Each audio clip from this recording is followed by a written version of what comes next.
Hello, everyone, and welcome back to Random Talk. It's your girl Vilia here to spark those meaningful, fun, and sometimes controversial conversations. But before we dive into today's spicy topic, let's recap on last week's episode, the power of vulnerability. So we talked about how opening up and being real, whether in friendship, romantic relationship, or even at work, can actually strengthen connections. You guys blew me away with your DMs and stories, and I'm so grateful that you guys reached out. So I'll just say shout out to you all. It's a start, and the support you guys are giving me, oh my goodness. Okay, so I have a lady who shared that being vulnerable with her colleagues turned her work environment into a real support system.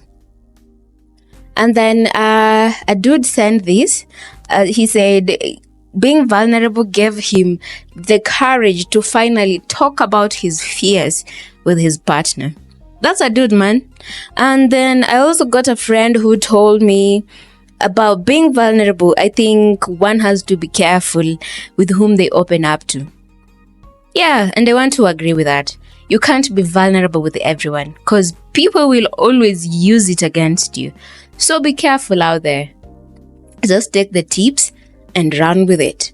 Okay, but today's topic might just make you squirm just a little.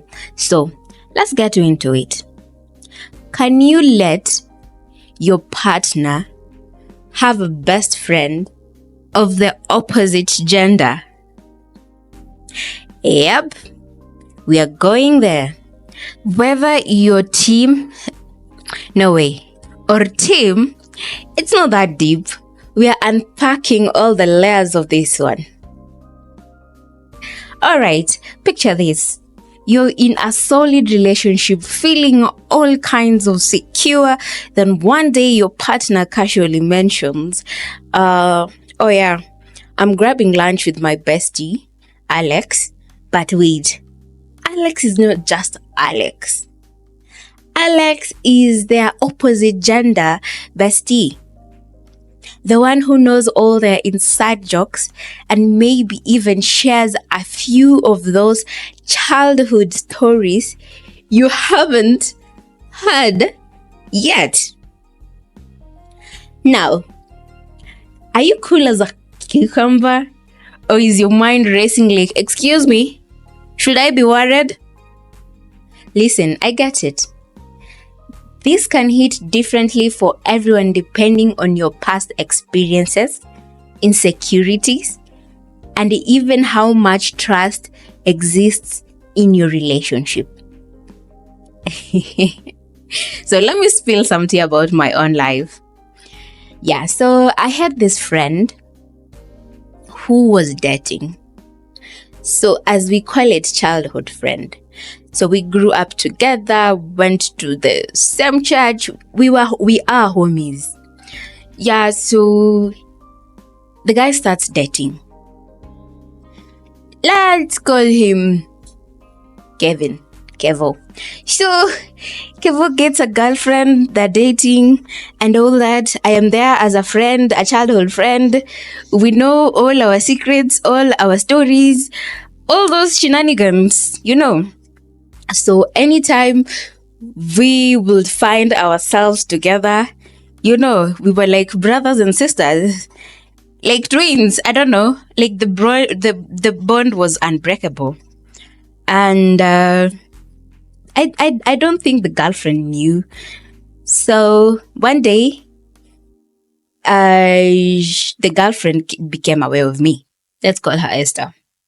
And let me tell you, our friendship was tight.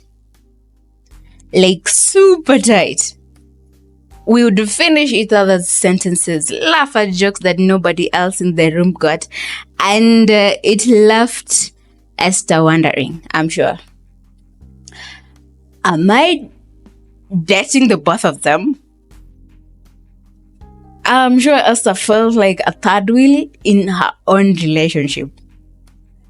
But here's the thing though. We weren't doing anything shady, but our bond made Esther feel insecure to an extent of her calling me coy. But that's story for another day. And instead of talking it out like a mature adult, Esther just let the insecurities stew for way too long. Spoiler alert, that didn't help the relationship. Lesson learned, communication is everything. The Dale fam. Relationships are built on trust. Trust me, I might not know anything about relationship, but one thing I'm sure about is that relationships are built on trust.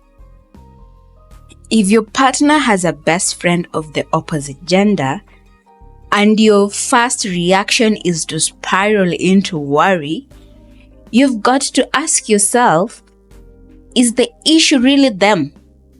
Or is it the trust or a lack of trust in your relationship? It reminds me of this conversation I had with a friend. She was in a similar situation and said, I trust my boyfriend, but I don't trust her. I had to remind her, trust isn't selective. If you trust your partner, you have to trust their judgment too. And if you can't, that's the real problem, not the best friend. Let's talk boundaries. Setting boundaries does not mean you're jealous or controlling. It means you value the relationship enough to protect it. It's not about saying you can't see them anymore. It's about saying, here's what makes me feel secure and respected. Let's find a way to meet in the middle. A great example. A friend of mine, let's say Chloe, was dating a guy whose best friend, Sophie, was always around. It started to bug Chloe because their quality time felt less. Well, quality. She didn't demand he stop seeing Sophie.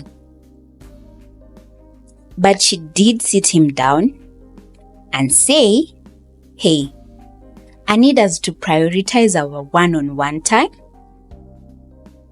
Guess what? He got it. No drama, just healthy compromise. At the end of the day, this isn't just about best friends. It's about respect, communication, and emotional security in relationships. If you trust your partner, you've got to let them live their life, friendships and all.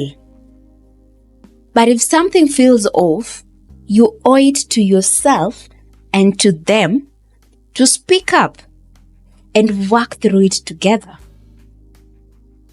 All right, here's your takeaway. Relationships are all about balance. Trust your partner, but don't ignore your feelings.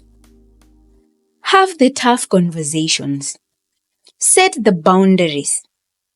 And remember that it's okay to want reassurance. And hey, if you're ever in doubt, just remind them that you are the ultimate ride or die. Just kidding. Kind of. I want to hear from you. Have you ever been in this situation? How did you handle it? Drop your stories, your DMs, your thoughts, and maybe even some juicy drama in the DMs, I want to get your feedback.